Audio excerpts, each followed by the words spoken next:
Que bom que a boa sorte trouxe vocês novamente a continuação de nossa história. Então vamos lá a ela?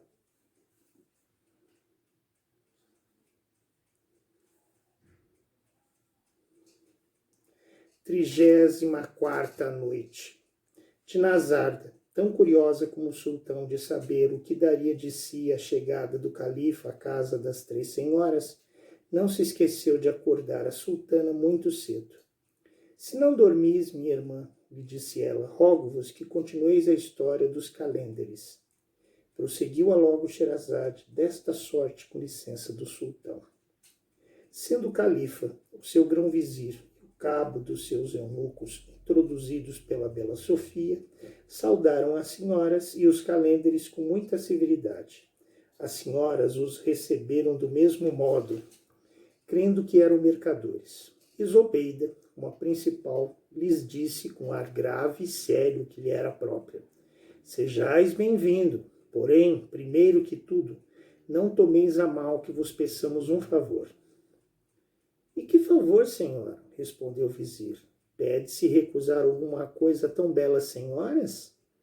Replicou Zobeida, não ter senão olhos e língua nenhuma, de não nos fazer perguntas sobre qualquer coisa que possais ver, para saber a causa dela, e de não falar senão do que vos diz respeito, a fim de não ouvirdes o que não vos seria agradável. Sereis obedecida, senhora, replicou o vizir. Nós não somos censores, nem curiosos indiscretos. Basta que demos atenção ao que nos respeita, sem nos intrometermos no que não nos interessa. Proferidas essas palavras, cada qual se assentou, travou a conversação e principiaram de novo a beber com a vinda dos recém-chegados. Enquanto o vizir Giafar conversava com as senhoras, não podia o califa cessar de admirar a sua beleza extraordinária, seus modos engraçados, o seu humor jovial e o seu espírito. Por outro lado, nada lhe parecia mais estranho que os calênderes, todos três tortos do mesmo olho. Ter-se-ia informado de boa vontade desta singularidade, porém a condição que lhes impusera a ele e a sua companhia o impediu de falar nela. À vista disso, quando fazia reflexão na riqueza dos móveis, na sua boa disposição e no asseio desta casa, não podia persuadir-se de que não houvesse encantamento.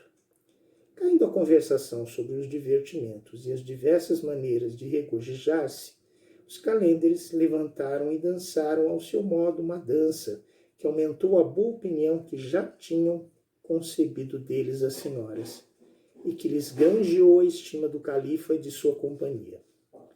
Tendo os três calênderes alçado a sua dança, levantou-se Zobeida e, tomando a mina pela mão, minha irmã, disse-lhe ela, levantai-vos, a companhia não tomará mal que não nos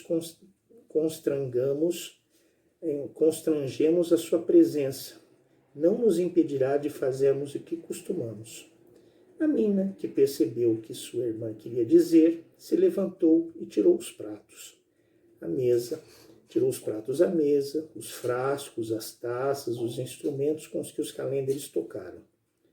Não ficou ociosa Sofia, varreu a sala, arranjou tudo o que estava desarranjado, atiçou as velas e lhes aplicou mais paus de aloés e ambar.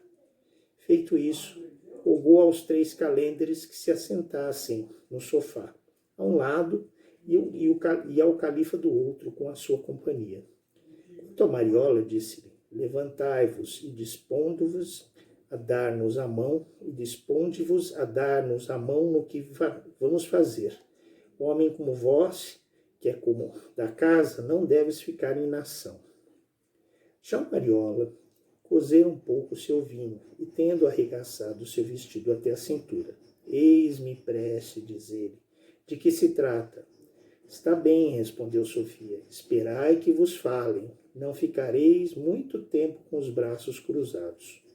Passado pouco tempo, viu-se aparecer a mina com uma cadeira que pousou no meio da sala.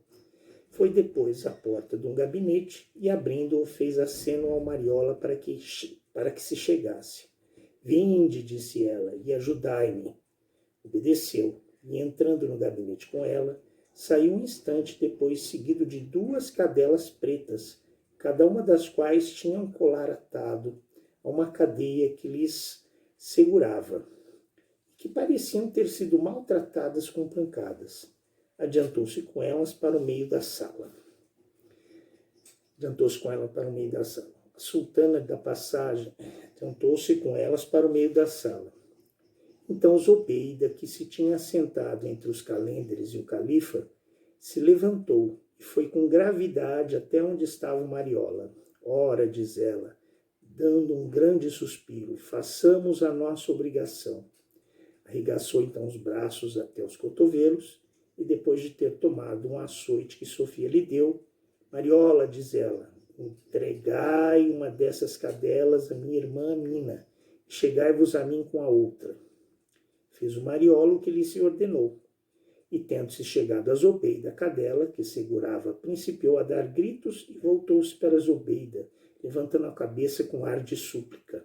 Porém, Zobeida, sem dar atenção à triste postura da cadela, que fazia compaixão, nem aos seus gritos que atordoavam toda a casa, açoitou-a com tanta força que tinha, e não lhes restando já alento para dar-lhe mais, largou o açoite. E, tomando a cadela da mão do Mariola, levantou a cadela pelas patas, e, pondo-se ambas a encarar-se com ar triste e terno, romperam a chorar. Finalmente, puxou Zobeida pelo seu lenço, enxugou as lágrimas da cadela, beijou-a, e, dando a cadela ao Mariola, ide, diz-lhe, levai aonde o tomastes e trazei-me a outra.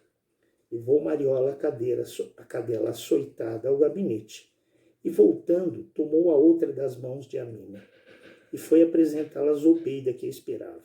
Segurai-a como a primeira, lhe diz ela, e, pegando novamente no açoite, a maltratou do mesmo modo. Chorou depois com ela, enxugou-lhe as lágrimas, beijou-a e entregou ao Mariola, quem, agradável Amina, poupou o trabalho de reconduzi-la ao gabinete, pois ela mesma se encarregou disso. Todavia, os 3 calendres, o califa e a sua companhia se admiraram extraordinariamente dessa execução. Não podiam entender como Zobeida, depois de ter açoitado com tanta força as 2 cadelas, animais imundos, segundo a religião muçulmana, chorava depois com elas, lhes enxugava as lágrimas e as beijava. Murmuravam consigo mesmo. O califa, principalmente, mais impaciente que os outros, estava com grande ânsia de saber o motivo de uma ação tão estranha e não cessava de fazer acenos ao vizir para falar e informar-se disso. O vizir, porém, virava a cabeça para o outro lado, até que, apertado por acenos tantas vezes repetidos, respondeu por outros acenos que não era tempo de satisfazer a sua curiosidade. Ficou Zobeida algum tempo no mesmo lugar, no meio da sala, como para descansar da fadiga que tivera, açoitando ambas as cadelas. Minha rica irmã, disse-lhe a bela Sofia, não vos apraz voltar ao vosso lugar, para que eu possa também representar o meu papel? Sim, respondeu Zobeida. Dizendo isto, foi sentar-se no sofá, tendo à sua direita o califa, Jafar e Mesur, e à sua esquerda os 3 calendres e o Mariola. Senhor, diz Sherazade nesta passagem, que vossa majestade acaba de ouvir, deve sem dúvida parecer-vos maravilhosa. Porém, o que fica para contar é ainda muito mais. Persuadida estou que nisso convireis noite próxima, se quereis consentir que acabe essa história. Isso consentiu o sultão e levantou-se, que já era dia. Olha que interessante. O que será que vai acontecer? Por que bateram nessas cadelas? Saberemos amanhã na continuação de nossa história. Agradeço muito a vocês por mais uma noite de histórias. Alabei.